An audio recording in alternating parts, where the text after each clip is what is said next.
Let's hop right into it. Today I'll be discussing the current landscape as it is the backdrop for every business and marketing decision. So we'll just ground ourselves with some realities. I'll also talk about our definition of alternative brand versus another brand, and I'll provide some examples to help strengthen the definition. I'll touch on the consideration set, the implications of deciding to launch a brand or reposition a brand as an alternative brand or another brand. Then we'll take a quick look at what's happening around the globe as it pertains to alternative versus another. And then last and certainly not least, my intention is to empower you and encourage you to take some of those learnings today in order to make smarter decisions within your organization. So that's my intent, and I'm hopeful that you'll feel empowered coming out of this presentation. So the current landscape, all decisions always come down to business performance.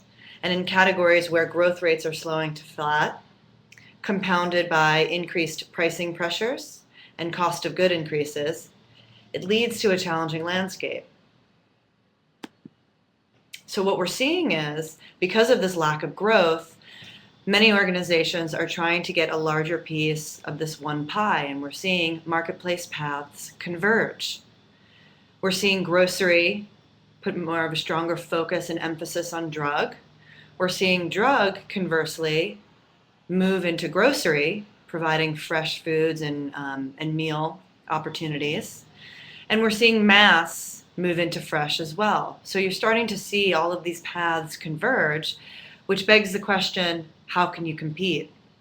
Well, we believe that because of this landscape, it's creating a heightened need to develop and manage unique brands that provide a distinct point of difference to separate yourselves from the path. As everything's enmeshing, it's going to be hard to create a memorable and lasting experience with your consumers and your shoppers. So in order to create that memorable, unique brand experience, we need to have a deeper understanding and appreciation for the sophisticated shopper. Now, we saw a lot of behavioral changes happen during the recession, and we're seeing that those behaviors, as predicted, are sticking. So shopping for value is still very important. Some of those behaviors of coupon clipping and writing lists have sustained as we're climbing out of the recession. That, coupled with the access to information through the digital evolution, is creating a heightened awareness and accessibility to value through product reviews online, QR codes, where we know people are then leaving the store because they can get a better deal elsewhere. So understanding that level of shopper dynamic can help us build stronger brands. Another layer to the sophisticated shopper is by channel. So we know she's shopping by channel, and we know as it relates to her expectations of experience and her expectations of category and product change by channel. Now, I know I just talked about how paths are converging as it relates to channel, but we're still seeing that there's this distinction in her expectations on brands as it relates to channel. We know she's shopping for private label. There's been incredible growth since around 1994. We've seen 500% growth. However, we know that growth has plateaued. So, and I'll talk about where I think growth can come from in the future, but right now, growth is slowing, plateauing.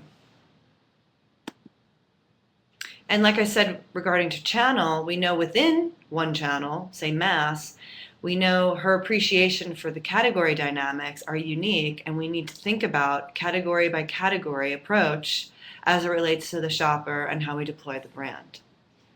So that's just the shopper. Then, once we get out of the store and she's home with our brand or our products and using them and serving them to her friends and family, we know there's a whole other layer of dynamics that we need to develop our brands around. First, relating to shopping for value is less gives me more. I can save money so I have more. Let me pay less so I can have more. Walmart did a wonderful job of capitalizing on this trend with their tagline, save money, live better. So we know that there are prioritization happening, and she's making trade-offs, and that's continuing to happen. So how can our brand address that? We also know that there's this ever long list of demands and needs, and it's continuing to evolve as it relates to convenience in a fast-paced life where we're feeling like we've got less time on our hands. We also know that there's a constant evolution of health and wellness needs, whether it's the inclusion into food or HABA products, or the exclusion of certain sort of bad elements or ingredients, if you will. And then there's the consumer demographic shifts that happen, and how do we address those needs? And we know she wants to be excited. She wants a packaging that's engaging. She wants a brand that speaks in a tone and a manner that gives her the impression that she's understood, that there's empathy, but that it's exciting, it's entertaining. Building on this trend, we know consumers are also showing a much greater interest in co-authoring or co-managing your brands. And we think there's a real area for retail brands to capitalize on this trend and empower their consumers. And I'll get into it and show examples of some of the retailers that are doing a good job of this around the globe. And last and certainly not least, she wants us to do right. And that's both at the brand level and the corporate level. And they're getting very savvy, again, with the accessibility of information. They're understanding that at the brand level, they're looking into what the corporate ethics are happening and what the corporation is doing as it relates to sustainability measures, local sourcing, job creation, etc. So that's a very tall order. And when you compound the dynamics of the shopper and the consumer, it's a lot to consider as we think about positioning our brand in their minds and hearts and creating a memorable, lasting experience. Kind of makes that brand experience feel like your head wants to explode, right? There's the layer upon layer of the shopper and then the consumer. That's a very dynamic, complicated experience. And so what we want to do is start to kind of deconstruct that so it's less daunting and less challenging, if you will. I love this graphic because for me it really helped epitomize what we think is the distinction between understanding that consumer and that dialogue that the brand should have with the consumer versus the shopper and that dialogue that we should have with the shopper. So understanding this complexity of both consumers and shoppers, but understanding their distinction and embracing both sets of those dynamics with one common brand voice and maintaining that one strong voice through all your touch points. So it leads to a very challenging environment for savvy marketers. So as it relates to the consumer side of things, and we've got that more sort of frenetic, less sort of linear graphic, that's really representative of the more emotional relationship, the emotional dialogue. It's tugging at her heartstrings, building that connection. Some may consider it irrational compared to the shopper and the rationale of a shopper strategy, but we consider it emotional. The shopper dialogue, conversely, is a more rational conversation. We define it as a call to action, triggering a behavior that results in the selection and an exchange of money. However, the most powerful brands have an ongoing conversation with both the consumer and the shopper, the emotional and the rational. And so I beg the audience today to ask yourself truthfully, is your brand doing a good job of speaking to both the consumer in an emotional way and the shopper in a rational way? So it's complicated. We're talking really about apples and oranges. And I'm sure you're wondering, well, what can I do? As private brand marketers, suppliers, and partners, quite frankly, private label has been rooted in this me too, compare to approach for quite some time that enables and encourages that comparative shopping. And what we're seeing now, and perhaps it's as a result of growth kind of slowing, but marketers, even the most well-intended savvy marketers, are really trying to move away from that compare to strategy. Understanding from a long-term vision perspective, it's not doing much from a corporate brand distinction and creating a unique experience. But they're torn when it comes to really taking a right turn away from that strategy. And they are hesitant to shed this sort of Me Too approach. And they're torn when it comes to how directly or indirectly they should continue to enable that comparative shopping. So you can compartmentalize private label brand responses in two major classes. Put it into the consumer language and the behavior we're encouraging. There's an alternative brand approach, and there's another brand approach. The definition as it relates to an alternative brand approach is, we've defined this isn't Webster, this is Schawk retail practice, but the alternative brand implies encouraging a comparison for a replacement in a narrowed consideration set. Two key words here are replacement and narrowed. So when you think about it, if you're at the shelf, it's taking one item and replacing it with the other. Value alternative brands that are overt in their Me Too strategy through one or more of the following really define this alternative brand approach.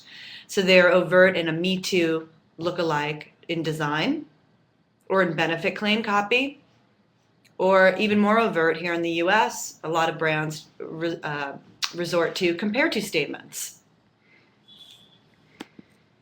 So here's an example to help paint the picture a little bit. We just picked CSDs as an example, an orange Crush can.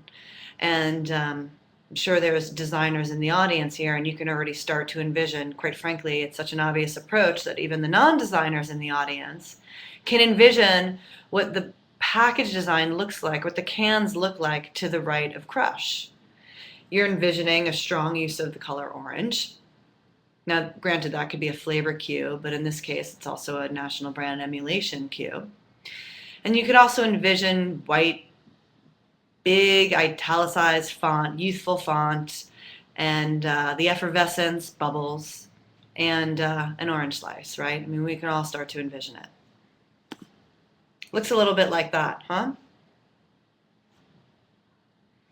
So that helps sort of paint the picture, if you will, for the visual people in the audience.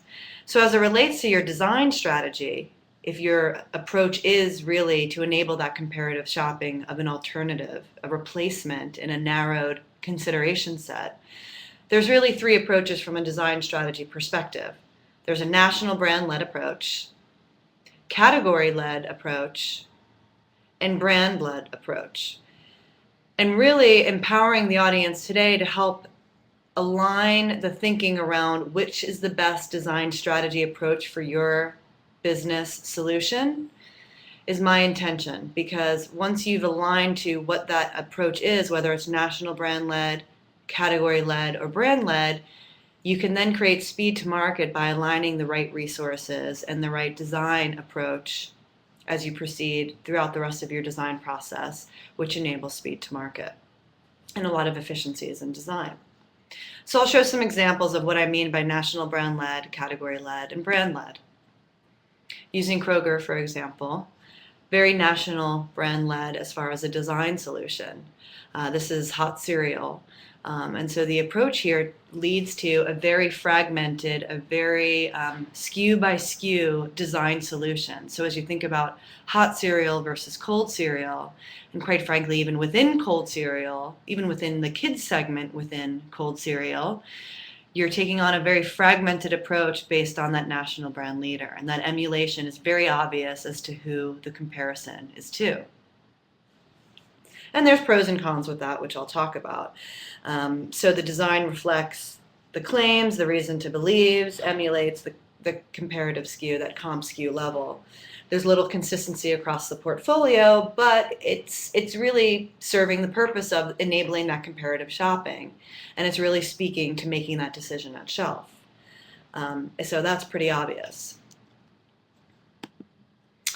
As it relates to a category-led approach, Walgreens was the example we used here. As you can see from a design strategy perspective, they're using about the top quarter, 25% of the pack to create this sort of holding shape and this beacon for the Walgreens brand. So creating some consistency.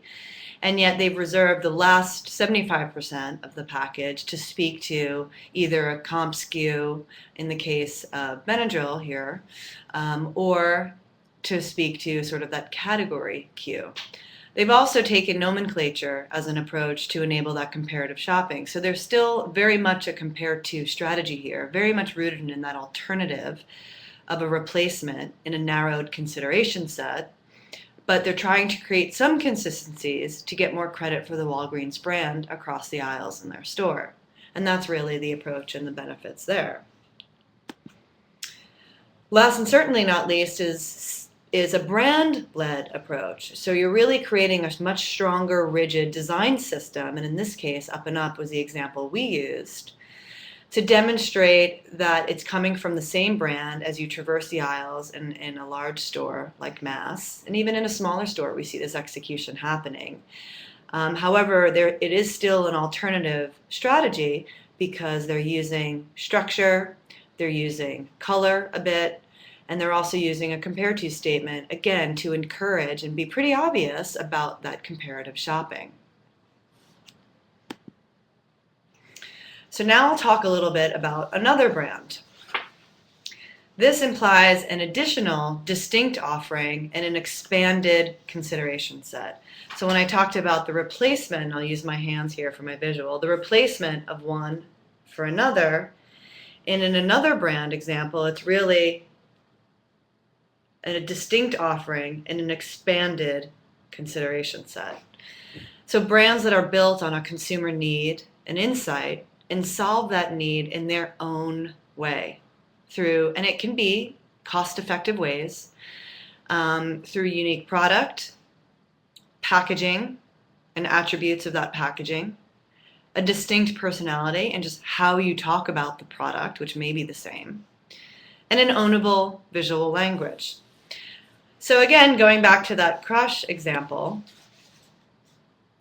where we talked about the alternative solutions, you could start to envision that right away. I'm hopeful that most of us here are pretty visual people. Here, not so much. It's a little harder to envision what the other solutions may be. Quite frankly, it was hard for us, and I think this is indicative of just the state of the union as it relates to the industry. It was hard for us to find good examples of another brand. And that could be an obvious indication of CSDs. I know, share is really dominated by two major players, but nonetheless, it was hard for us to find. So I challenge those in the audience today to think about it. What we did find was an old Safeway example, and we're quite familiar with this example. Now you could see it's still orange. Again, orange could be a flavor cue, not necessarily a national brand emulation cue. But what we're not demonstrating here on the slide is that this strong visual graphic, this iconic image, was used across all of their CSDs. Every flavor didn't matter who the national brand comp skew was. It was a consistent design approach, creating much more of a brand beacon throughout the store. However, it's really not the best example. So what we then did was look at some challenger brands in CSDs, Izzy and Jones, and there's some changes that they made. Now, granted, packaging, the ounces are different, so there's a big distinction there as far as the structure. However, from a graphic and a product perspective, there's minor changes that, quite frankly, we could ask ourselves, why aren't retailers doing this? So there's slight changes to flavor, whether it's clementines versus orange, or in Jones's example, it's limes with orange, so adding a unique flavor blend, or it's the inclusion of fortified with vitamins and ginseng. And like I said, it's a more unique structure and a unique graphic solution. I talked earlier about the consumer trend of this sort of co-authorship. They want to be involved with your brand. They want to co-author, co-manage the brand. Jones is here capitalizing on that trend with this great package design solution that they've been doing for years, which is user-generated. And so I think that is just such an easy great brand building experience that retailers can capitalize on and use other assets that they own, like the store, to help generate attention and awareness around the initiative. Some other examples that we found of this, another brand strategy, is Target's Archer Farms and their cereal package, their carton shape and the resealable top. Trader Joe's is, quite frankly, the poster child of this approach as it relates to product, either product flavors, really no comp skew to this product here. And CVS Pharmacy, with their launch of the Nuance brand that they did in partnership with Salma Hayek, created a unique product positioning that is like no other, serving an underserved community of women of color, and more specifically Latin Americans. So kudos to these examples, and we'd like to see more of this in the industry. So what's the consideration set as you think about an alternative brand versus another brand? I've bucketed the considerations into 5 major components. One is the corporate brand strategy and equities, the brand role within the portfolio, a deeper appreciation and understanding of your consumer, the brand equity and permission of that brand, and category dynamics. And I'll show some examples. Corporate brand strategy. About 6 to 12 months ago, Safeway came out with the launch of culinary kitchens. And these are their terms in their press release. A dedicated team of accomplished chefs, 4,000 plus square feet of food development space, committed to best-in-class food products. So clearly they're trying to move away from just being sort of a transactional place to becoming more credible and building more of an expertise within food and being an arbiter of taste. To support that shift in brand strategy, corporate brand strategy, they came out with a national campaign, which is the search for their next chef. So it's a first of its kind, again, their terms, a first of its kind competition where chefs will compete for a job with Safeway culinary kitchens.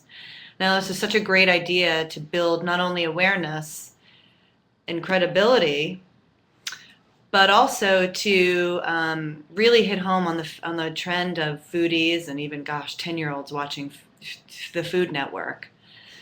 And so how does that drill down to their private brand portfolio strategy and what they've done for the products on the shelf to support this shift? So what they've done was they took their alternative brand, their mid-tier value alternative brand, and shifted it to much more of another brand strategy, where the design you can see is a much bigger departure from the national brand comp skew. They've included the sub-brand of Kitchens, using the same sort of visual language from the Culinary Kitchens corporate identity, and moving it into the package identity with the use of the spoon. So this is a great job to demonstrate that strategic link and that appreciation and understanding of the importance of the products on the shelf supporting the corporate brand strategy. Another example for the second criteria, which was the brand role within the portfolio. I'll talk a little bit about portfolio optimization and classifying your brands, but within any kind of real portfolio management program, there's the identification of a strategic brand. So how we define a strategic brand is crucial to the achievement of a corporate strategy or initiative. The resource allocation is disproportionate to its current sales. It's a big component of its definition. It's a big bet for the organization. And the watch out here is a portfolio free of strategic brands could indicate that we're not properly investing in the future of the company and the organization. So I'll talk a little bit about our strength and strategy model, but the way we define the key components of a strategic brand are, from an awareness and an equity perspective, it's still sort of on that uphill climb. It's low to mid in awareness and equity. The financial contribution is still low to mid. The market share in the category, it aspires to be the top. its alignment to corporate goals and that strategy is crucial. From a growth opportunity, as you assess all of the brands within your portfolio, this one is medium to high from a growth perspective. And like I said, as far as the resource allocation is disproportionate, it's a big bet. So that's how we define a strategic brand. So how does that come to life? Well, in the case of CVS, wanting to be not only a destination for health expertise, but also a destination for beauty, CVS knew that it not only had to build brands that support a destination in beauty, but also they uncovered that there was an underserved consumer segment of women of color, and they had unmet needs. So they developed, like I mentioned, in partnership with Salma Hayek, a unique product positioning where all of these products are built from natural ingredients indigenous to Mexico. So really hitting home with the Latin American woman and understanding that her needs as far as a beauty regimen and hair type and skin tone are different than what's been serving the larger population. Working with Salma Hayek on this really isn't just a blind celebrity endorsement. Salma Hayek had a very powerful, unique product proposition. Her grandmother was an esthetician and used to concoct these types of products in her kitchen growing up, and she believes it's part of her beauty secrets. So she's sharing those secrets with other women of color. So again, it's been very successful for CVS, and it's helping to shift that strategy, which is important and which is kind of serving the purpose of its role. The third criteria is really kind of understanding your consumer and how it comes to life here. Well, Oz has done a wonderful job of capitalizing again on that trend of co-authorship and co-creation with your brands.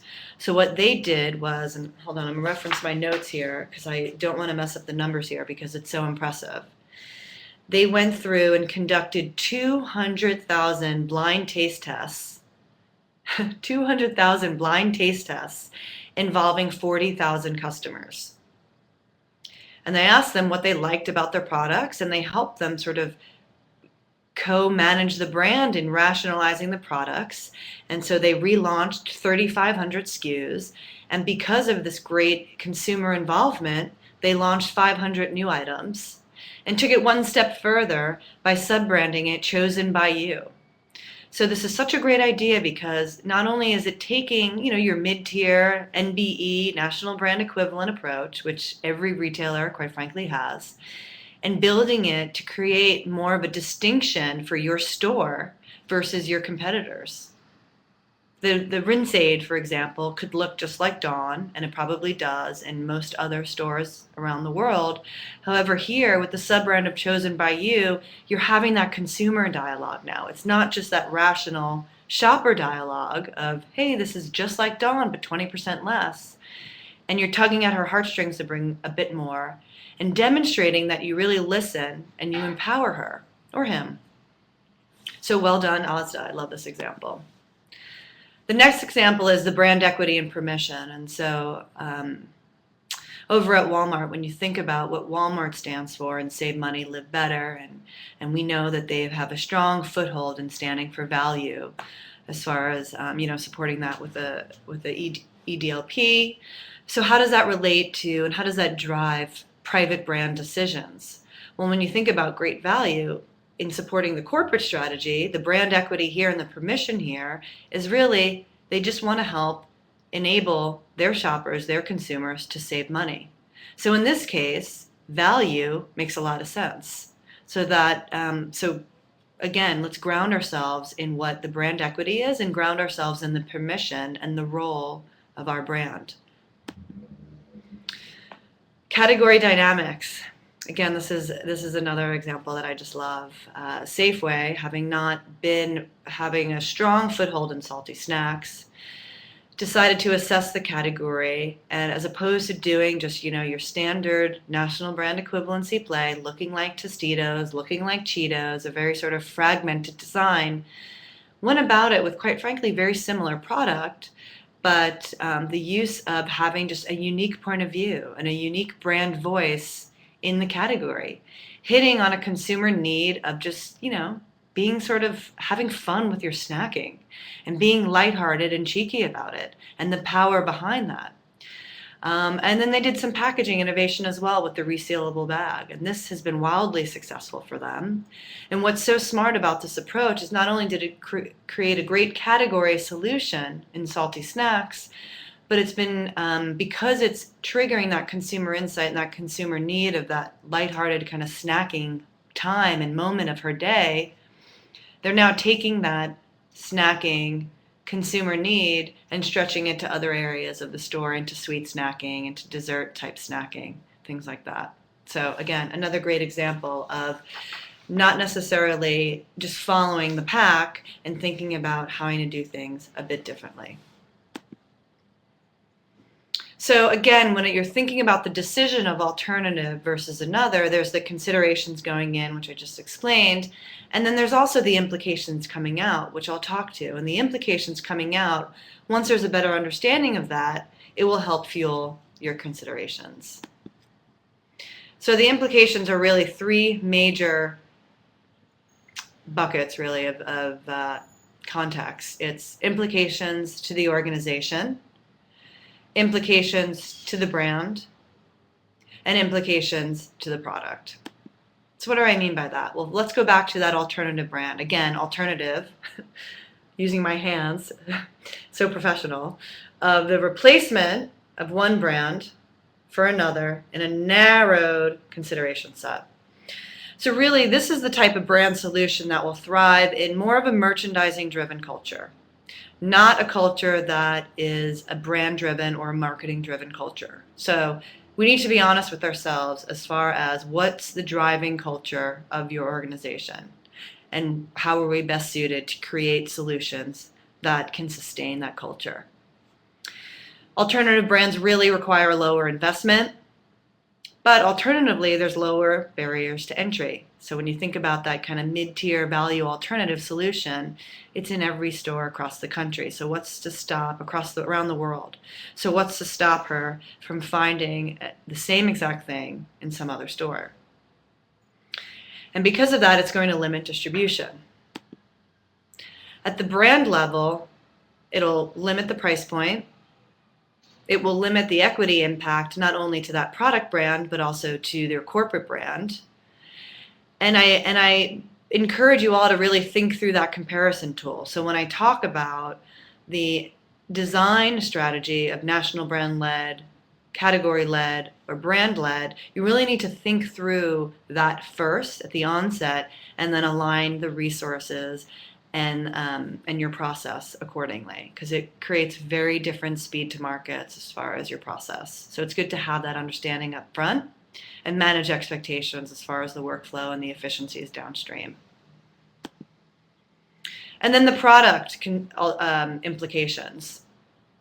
So you need to think about and be truthful with yourself about the resources required if you are going to look like and act like and have an overt compare to statement. You need to make sure that it really walks the walk. And it walks the walk across all of the SKUs in your range.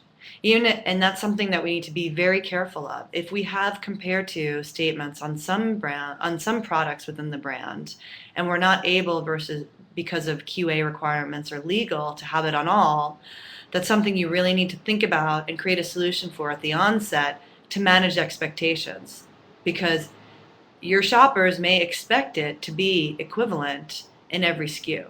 So you need to manage that on the onset. And like I mentioned, it's sustainable across the line. Moving on to another brand, which is an expanded consideration set, another choice in an expanded consideration set. Those really thrive in more of your marketing-driven cultures because, quite frankly, it takes a higher investment. There's longer-term ROI, and there's distribution opportunities to new segments or to new regions and new stores. At the brand level, it may be able to generate a higher price point, and it should. And again, I respectfully challenge that retailers aren't thinking about that enough as they start to think about the price gaps of some of their brands, but I digress. It may require higher marketing costs, but it will build preference and loyalty, not only to the product brand, to your store, which is in my mind the end goal, because it has the potential to drive those trips. And at the product level, there's R&D costs that are, implications you need to consider at the onset, and it may limit your assortment breadth. So when you think about the snack artist, Safeway's example, to be able to, the real win is when you hit on a consumer need that does have breadth, like snacking. So really understanding those implications will help assess and adapt your portfolio strategy to provide the best brand solutions.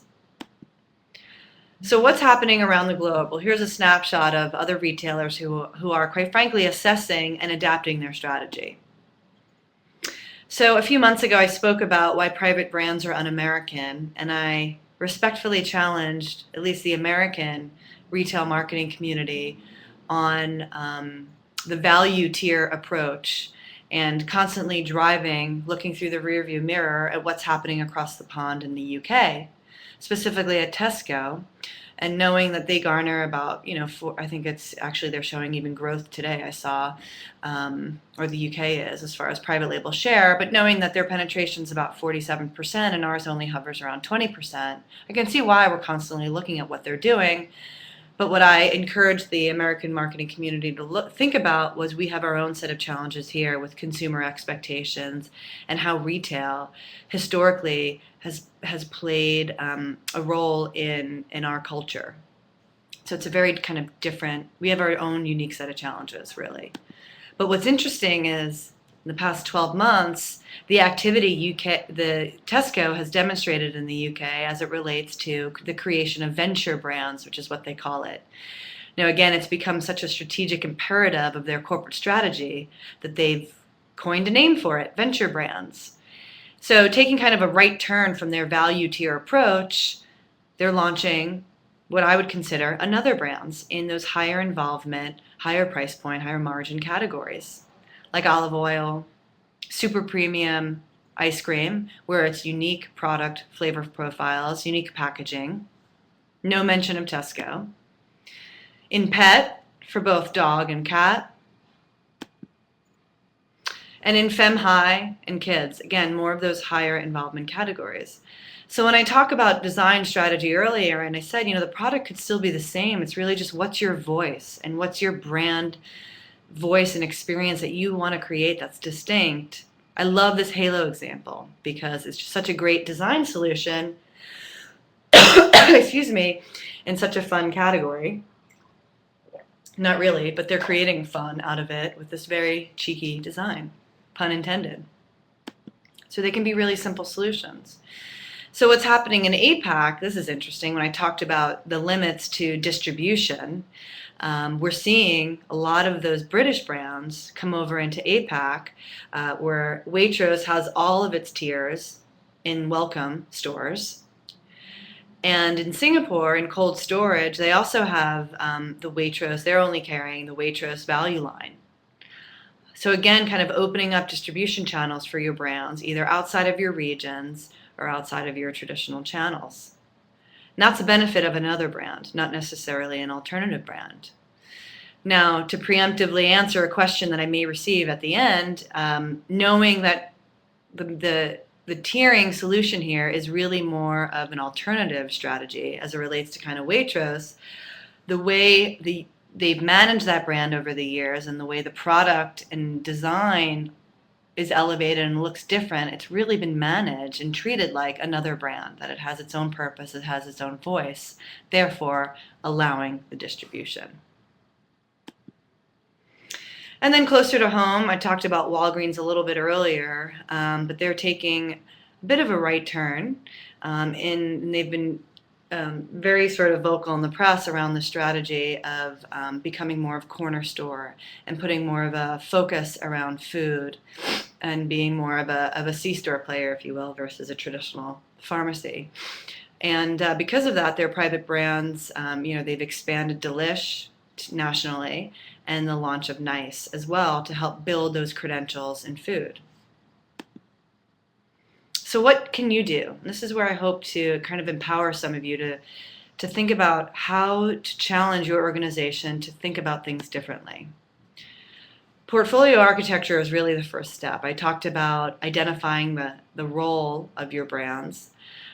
So understanding that each portfolio is situational and dynamic. Again, we should not take, because something's been successful in the UK, or because, quite frankly, something's been successful in the Northwest of the US in grocery, doesn't necessarily mean it will be as successful in the Southeast of grocery or in pharmacy or in mass. So everything should be informed by research and competitive behavior, but really driven by the corporate strategy, the existing brands within the portfolio, the resources that you're enabled to have, and the marketplace and permission. And it demands a clear understanding of the role for each brand and the offering. So what we advise is done is first kind of aligning your brands as they are today to the market needs. And that starts from a very consumer-driven lens. So if you look here, the hub might be hard to read for some of you. It's the relevant consumer need states. So identifying the universe of relevant consumer need states to your business. Then the next step is really assigning values attributed to those need states. So what are the values that we can begin to inform the brand language and the brand positioning to how to solve for and speak to those need states and being a solution to that need state. And then what you'll see is there's probably some clustering that can happen naturally as it relates to providing shared values and common or close to common proximate need states. And that's how you then ladder up those need states to a very consumer-driven way of identifying your key strategic pillars for your portfolio.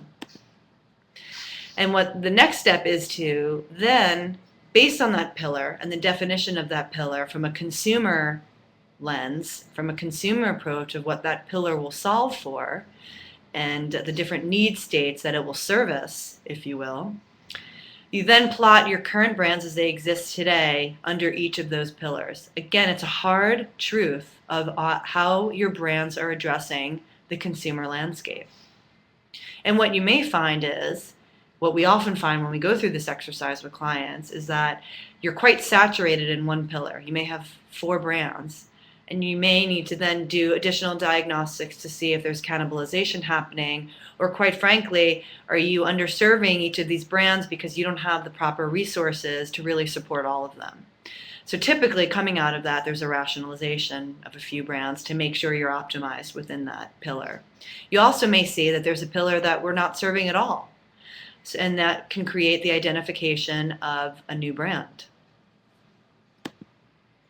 Then the next step, and I alluded to this, is really going through our formula of our strength and strategy model.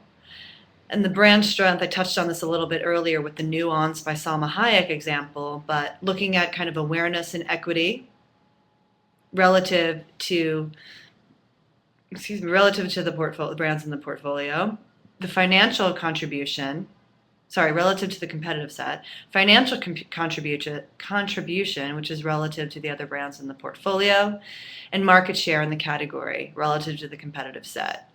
Now the grid can sort of, you can, as you do the diagnostics, the grid can then sort of be filled in qualitative measures, because again, a lot of this is relative measure, so it can be either graded at sort of high, medium, and low, or they can be quantifiable measures based on your unaided awareness, the financial contribution as far as sales, etc. Those are sort of the strength facets. The strategic facets are how aligned are the brands to corporate goals? Are they crucial? Or are they really more supportive? Or are they tangential? And from a growth opportunity perspective, high, medium, and low, where's really growth coming from, not only for the brand, but also for the corporation? And then resource allocation, again, relative to the other brands within the portfolio, Is it a big bet? Is it more kind of commensurate with the brand's performance? Or is it really more of a sustaining? Maybe it's in a harvest mode and really the brand can kind of just sustain on its own. And once you have identified those assets, those facets, then it's a simple 2x2. You've got strategy on the x-axis and strength on the y-axis, and you start to plot those brands. And really, your bottom right is where you've identified your strategic brands, right? Those are the ones that haven't reached the financial strength that they can yet, but so perhaps spend and resources are disproportionate to brand success. But the idea is that they will then eventually move up into a flagship type role. And then you've got your cash cows and your flagships. And then there's your soldier brands, which may be, your value, OPP brand solution. But the identification of the roles can help then better align very limited resources for your development, your ongoing brand management of these brands. And what they also do is then create the measurement of success. So for example, a lot of retailers, I think, are quite frankly handicapping their own growth and their own ability to capture more marketing dollars from the organization's budget because we're using very similar measurements of success across the different brands within the portfolio. So brands are often launched and yet not sustained or not properly supported because they're never reaching the share and the sales that some of the other brands have been able to achieve over time or over, just presence of 2,000 SKUs across 30 categories. So when you think about from a strategic perspective, if you've got a strategic classification to a brand in your portfolio, from a financial contribution perspective, I encourage you to think about and be creative around how you can link this brand to other financial measures beyond share and beyond sales. Because quite frankly, it will, if you're in a merchandising driven organization, and even if you're in a marketing driven organization, there's a long-term vision to these brands that I see retailers not really having the patience for. So I encourage you to think about what are some of the financial measures that you can attribute to some of these brands. And it could be other measures of store frequency, basket size, or it could be beyond the portfolio. It could be qualitative measures of perception, of awareness and equity building, feedback that we get from consumers, or it could be financial measures that are quite frankly even beyond private brands, linking it to, for example, in pharmacy, linking it to getting people to convert their scripts, or linking it to sort of, for grocer, linking private brand to more of your high margin perimeter activity. So getting creative in measurement of success for the brands. All brands should not be measured the same way within your portfolio. And that's really one of the key benefits of going through this exercise. And what you can also do is really change the argument. And unfortunately, in some organizations, you need to be loud and have a bit of a lion's roar, quite frankly.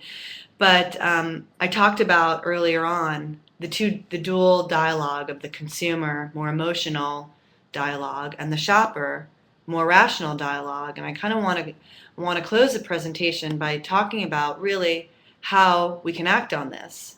And this is just a relative measure. This is really not based on any sort of numbers or analytics. But when you think about national brands, they've been very successful in having, and they are very smart at understanding how to be successful in having both that consumer emotional dialogue and that shopper rational dialogue.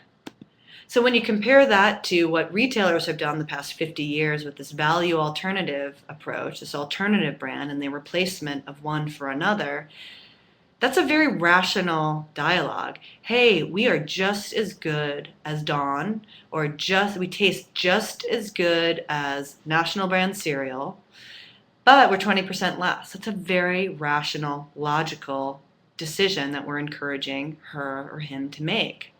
It's not really an emotional conversation at all. So we're really over-indexing in more of that rational shopper dialogue. And with the marketing budgets what they are, we'll never catch up to create more of that emotional relationship. And I think that's at the crux of why we've seen growth kind of flatten. I think we need to think about balancing it out a bit more. And another brands are more successful in achieving this than alternative brands by creating a unique, again, it could be the same exact product inside, but just having a unique point of view and how you talk about it creates that more emotional conversation and builds preference and builds loyalty. And finally, another brands can be better leveraged with category negotiations with some of your manufacturer suppliers. If they're building preference and loyalty, that creates a bit more pressure. For distribution outside of your stores, into new markets, into new countries, and sold for reinvestment in the portfolio. So if you've got another brand and quite frankly, strategically, it's not really fitting where the company wants to go in the future, you could sell it. Sell it to a national brand who quite frankly just wants it off the shelf to kill it. And then reinvest in the portfolio with some of the brands that you've assigned as strategic brands. So in conclusion, both alternative and another are critical in proper portfolio management. Again, I see growth coming from another type brands in the future, but consumers have gotten used to that alternative brand strategy. And assess your portfolio holistically, but also don't take such a broad lens to everything that you're missing category opportunities. So the snack artist, again, is another great example of that. I beg all of you to kind of pause and look at what's best for the category and where can unique consumer insights and needs that happen in that category also sort of stretch beyond that category. And that's really where you're going to get true success. Classify your brand's roles truthfully, really truthfully. I mean, when you assess your portfolio and of your 10 brands, 7 are strategic, I say you need to bring in a third-party perspective. And then change the argument internally. Again, and I encourage all of you to get creative in how you measure brand success. Okay, thank you. I know we're running out of time, but is there... Okay, great. If there's questions, I'd love to spend some time answering them a bit. First question, is there room for both alternative and another brands in a portfolio? Well, I touched on that briefly. Quite frankly, I think the emphasis for the future should be on another brands in a portfolio, but I think a lot of us have grandfathered in alternative brands. And I do think there is that more rational, logical value shopper that looks for those alternative brands. So I think there's room for both in a portfolio. I think they serve different purposes. Okay, a similar question here. If a brand was initially positioned as an alternative brand, what are the challenges around shifting it to another brand? And is it possible? Quite frankly, I think it's very challenged. First, I would encourage to start from a consumer insight perspective, as opposed to kind of force-fitting an alternative strategy into another strategy. I think start everything by what the consumer need is, what the consumer insight is, and what's the best brand strategy to address that need. And if you've got some SKUs and some product positioning, that product benefits that fit to help support that brand strategy based on that consumer insight, then yeah, think about either dual slotting the products in both your existing alternative brand, but moving them into your another brand. Because again, I believe that you're really attracting two different segments of shoppers. But I would caution against just a strong shift from an alternative strategy to another strategy, because I think another strategies need to be consumer-led.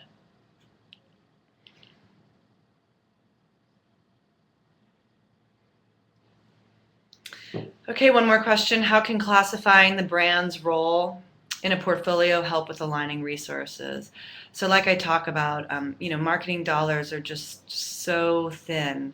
And I think by prioritizing the brands within your portfolio and really kind of focusing your brand management team against a few set of wins for the year, and achieving those wins will then lead to increased marketing dollars. So again, it's really just about not treating all brands alike and therefore hindering how you measure success. By classifying and creating a weighted average or prioritized list of brands, you're then more focused and can then sell in and socialize success for private brands much more successfully, I believe. And also it just helps with sort of costs and resources as far as time and costs within your department and for your agency suppliers. This is an interesting one. What are some of the key questions to ask senior management and brand stakeholders to determine role? Again, I encourage third-party perspective for these. But because in some organizations, these grandfathered in brands are almost like, named after their niece, so they're almost like family to some executives. But I would start to ask questions of senior management, like which are the brands that they believe people would drive past their competitive store to come and shop? Or quite frankly, if some of their competitors were out of a brand, would that mean they would leave the store and come to our store? So it's some of those questions about really driving trips that I think is the more challenging conversation, and that's really more kind of long term. And ask them, what's measurement of success for private brands? What's the role for private brands beyond just stealing share from national brand? Because I quite frankly don't think. I think that's the short term. I think that's short-sighted. I think the long-term vision for private brand should be about stealing trips, increasing frequency to the store, and stealing trips from your retail competitors, not stealing share at the shelf.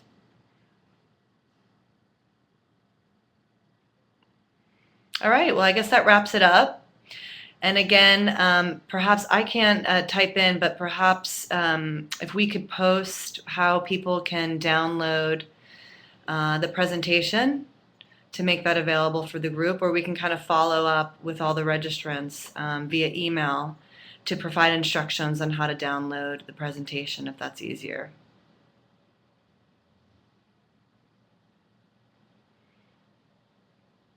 Okay, well, we'll send it to everyone via email. Okay. All right. Well, thanks everyone for your time, and I hope you have a wonderful evening, wonderful rest of your day, and have a good summer. Talk to you soon. If you've got any questions for me, I'm carol.best@schawk.com. SCHAWK. The name's pretty easy. Carol, CAROL.best@schawk.com. All right. Thanks for your time. Take care. Bye-bye.